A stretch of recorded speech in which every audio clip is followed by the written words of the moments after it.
अरब ममालिक के दरमियान इख्तलाफात और डिसएग्रीमेंट्स बढ़ते जा रहे हैं। मुत्तहदा अरब अमारात की जानिब से एक तारीखी फैसला ओपेक और ओपेक प्लस ममालिक से निकलने का, अब चूंकि वो इम्प्लीमेंट हो चुका है, 1 मई से ऐलान किया गया था कि अब हम इस मुआहदे की पासदारी करने के पाबंद नहीं रहे, तो अब सऊदी अरब ने जवाबी कार्रवाई करने का फैसला कर लिया है, बल्कि जवाबी कार्रवाई कर दी है।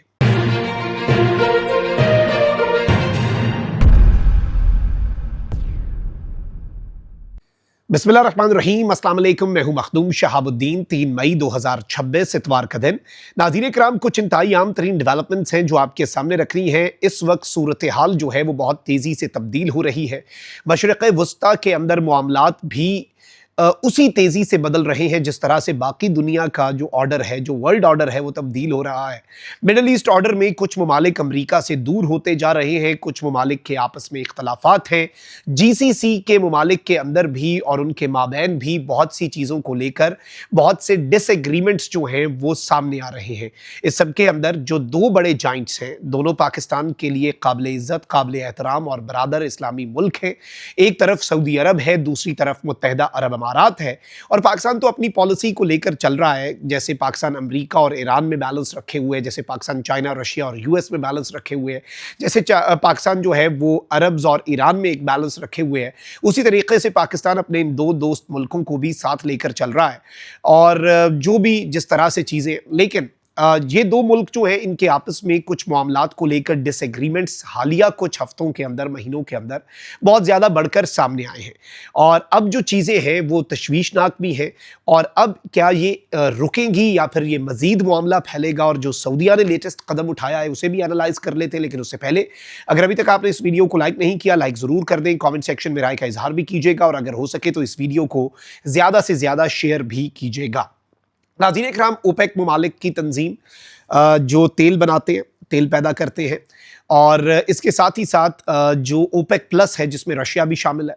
अब ये जो ओपेक और ओपेक प्लस है ये बेसिकली दुनिया की तेल के मामलात को कंट्रोल भी करते हैं। तेल के मामलात के ऊपर इनका एक तरह से आप कह लें कि ये एक कार्टेल है, एक ग्रुप ऑफ कंट्रीज़ है। और ये कहते थे कि भाई इससे ज़्यादा एक मुल्क जो है वो तेल प्रोड्यूस नहीं करेगा ताकि मार्केट के अंदर सप्लाई भी पूरी रहे। डिमांड के हिसाब से सप्लाई बढ़ गई, डिमांड कम हुई तो कीमतें नीचे गिर जाएंगी, सबको नुकसान होगा। अब जारी बात है, एक फ्री मार्केट है, हर मुल्क का एक राइट भी है। यूएई ने अपना वो राइट एक्सरसाइज किया। बहुत अरसे से यूएई जो है वो इसके इशारे दे रहा था, बहुत सी चीज़ों के अंदर इसके हिंट्स भी मिल रहे थे। ओपेक और ओपेक प्लस वैसे डोमिनेट किए जाते हैं, सऊदी अरब इन्हें डोमिनेट करता है, इसमें सऊदी अरब की ज़्यादा से है। अच्छा, अब यूएई और सऊदीया के दरमियान मामलात क्या हैं, इन्हें भी हमने समझना है। एक तो यमन में दोनों मुल्क उतरे हौसियों के खिलाफ, क्योंकि हौसियों के पीछे ईरान था और ये दोनों मुल्क हौसियों को अपने लिए एक थ्रेट समझते थे। दोनों ममालिक की अफवाज जो हैं वो यमन में उतरी। यमन में हौसी एक ग्रुप है और हौसियों के खिलाफ जो लड़ रहे हैं उनके दरमियान भी एक खलीज पैदा हो गई। एक है प्रेसिडेंशियल लीडरशिप काउंसिल, दूसरी है एसटीसी, सदर्न ट्रांजिशन काउंसिल। अब ये आम हालात में इंटरनेशनल मीडिया ये कहता है कि पीएलसी को सऊदीया की सपोर्ट हासिल है, एसटीसी जो है जो कहती है कि सदर्न लबनान को, सदर्न यमन को एक अलग मुल्क बन जाना चाहिए, उसे अलग हो जाना चाहिए। और सऊदीया उसे अपने सॉवरेनिटी के लिए एक बहुत बड़ा थ्रेट समझता है। सऊदीया चाहता है कि पीएलसी ही इसे लेकर चले और ग्लोबली रिकग्नाइज्ड ये पीएलसी ही है। अब रिसेंटली ये हुआ कि यूएई की एक वेपन शिपमेंट थी रिपोर्टेडली, उसके ऊपर सऊदी अरब ने स्ट्राइक कर दी और वो एसटीसी के लिए आ रही थी मुबैना तौर पर, ये सऊदीया का क्लेम था। फिर उसके बाद कुछ स्टेटमेंट्स बड़ी सख्त तरीन भी आई। यूएई ने बड़े अफाम तफहीम से उसमें स्टेटमेंट्स अपनी जारी की और यूएई ने बड़े नपे तुले अल्फाज का इस्तेमाल किया सऊदी अरब के हवाले से भी और बाकी भी। और कुछ चीज़ें हैं जो कि बड़ी कॉम्प्लिकेटेड थी। उसके बाद यमन की पीएलसी ने यूएई को कहा कि आप अपनी फौजें हमारे मुल्क से निकाल लें। उसके पीछे भी यही अंदाज़ा लगाया गया कि सऊदी अरब है, क्योंकि पीएलसी सऊदी अरब की हिमायत याफ्ता है और वही रिकग्नाइज्ड गवर्नमेंट है। तो यूएई ने कहा ठीक है हम निकल जाते हैं। यूएई ने रेजिस्ट नहीं किया। अच्छा, फिर इसके साथ ही साथ सूडान का जो मामला है उसके अंदर भी दोनों ममालिक में कुछ पॉलिसीज़ को लेकर डिसएग्रीमेंट्स हैं। फिर हालिया कुछ अरसे के अंदर सऊदी अरब ने अपनी इकॉनमी को डाइवर्सिफाई करने की कोशिश की। सऊदी अरब को समझ लग गई कि भाई दुनिया सस्टेनेबिलिटी की तरफ बढ़ रही है, तेल की वो शायद खपत ना रहे, तो कुछ चीज़ों के अंदर सऊदीया ने वो काम शुरू किए जो कि यूएई कर रहा था। तो यूएई जो है उसे लगा कि भाई अब सऊदी अरब जो है वही सारे काम करके अट्रैक्ट करना चाह रहा है मार्केट्स में। तो ये कुछ चीज़ें हैं जिनको लेकर डिसएग्रीमेंट थे। दोनों ममालिक के डिप्लोमेटिक रिलेशंस वैसे तो अपेरेंटली अगर आप देखें तो बड़े अच्छे जा रहे हैं, उनमें कोई ऐसी चीज़ नहीं है, लेकिन इसे एक कोल्ड वॉर या एक सर्द जंग या कुछ मामलात के ऊपर डाइवर्जेंस के तौर पर तो ज़रूर इंटरनेशनल मीडिया जो है वो पिछले कुछ अरसे से, पिछले कुछ सालों से रिपोर्ट कर रहा था। और अब ईरान जंग के अंदर भी दोनों ममालिक की पॉलिसी, जाहिर बात है यूएई जो है वो सख्त पॉलिसी रखता है ईरान के हवाले से, सऊदीया जो है वो कदरे लीनियंसी रखता है। अलबत्ता यूएई जो है उसने भी, और यूएई के रहनुमा जो है उन्होंने भी ईरान के अहम तरीन टॉप लीडरशिप से टेलीफोनिक रब्ता किया। सऊदी अरब के वज़ीर ख़ारजा शहज़ादा फैसल बिन फरहान 2 मरतबा ईरान के वज़ीर ख़ारजा से बात कर चुके हैं। लेकिन मैं एक बैकड्रॉप आपके सामने रखना चाह रहा हूँ। अब यूएई की जानिब से ओपेक और ओपेक प्लस से जो निकलने का ऐलान था उसे बेसिकली समझा गया कि ये सऊदी अरब के लिए एक बहुत बड़ा धचका है, सऊदी अरब के लिए एक बहुत बड़ा चैलेंज है। और अब नाज़रीन इकराम जो खबर आ रही है एज पर द रिपोर्ट्स के सऊदी अरब जो है उसने यूएई के खिलाफ कुछ एक्शंस लेने का फैसला किया है for its decision to exit from OPEC.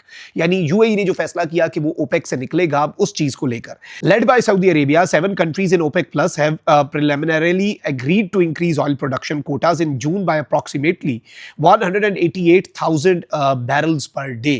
यानी इसमें बताया जा रहा है नाज़रीन इकराम कि ये एक इनिशियल एक इकदाम है जिसमें सऊदी अरब की सरपरस्ती में 7 ओपेक के जो लीडिंग कंट्रीज़ हैं ओपेक प्लस के, वो ये कह रहे हैं कि अगर यूएई अपनी ऑयल प्रोडक्शन जो है वो बढ़ाने जा रहा है तो हम भी ऑयल प्रोडक्शन जो है, हम सारे ममालिक जो हैं वो बढ़ा देंगे।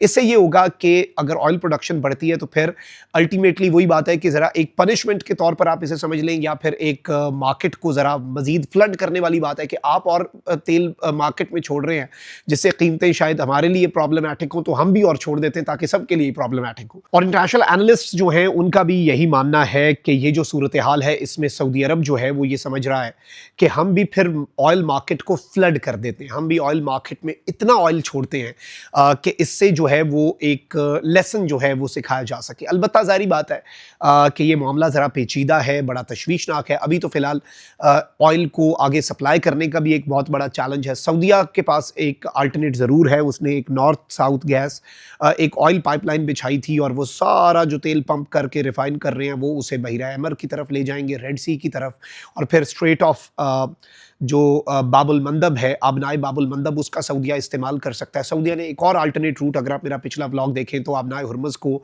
अवॉइड करने के लिए और उस पर अपनी रिलायंस जो है वो कम करने के लिए सऊदी अरेबिया जो है उसने कुछ कदम उठाए हैं और एक अल्टरनेट रूट जो है वो भी अनाउंस कर दिया है जो कि यूरोप तक सऊदीया को और चाइना तक और जापान तक रसाई देता है। तो सऊदी अरब कुछ अपनी डाइवर्सिफिकेशन भी कर रहा है, लेकिन अल्टीमेटली यही बात है कि ऑयल मार्केट्स पर इसका क्या असर पड़ता है, ये एक शॉर्ट टर्म कुछ असरात होंगे क्योंकि अभी तो वैसे ही ऑयल की सप्लाई मुतासर है, ज़्यादा बनता है, वो पहुंचेगा कैसे।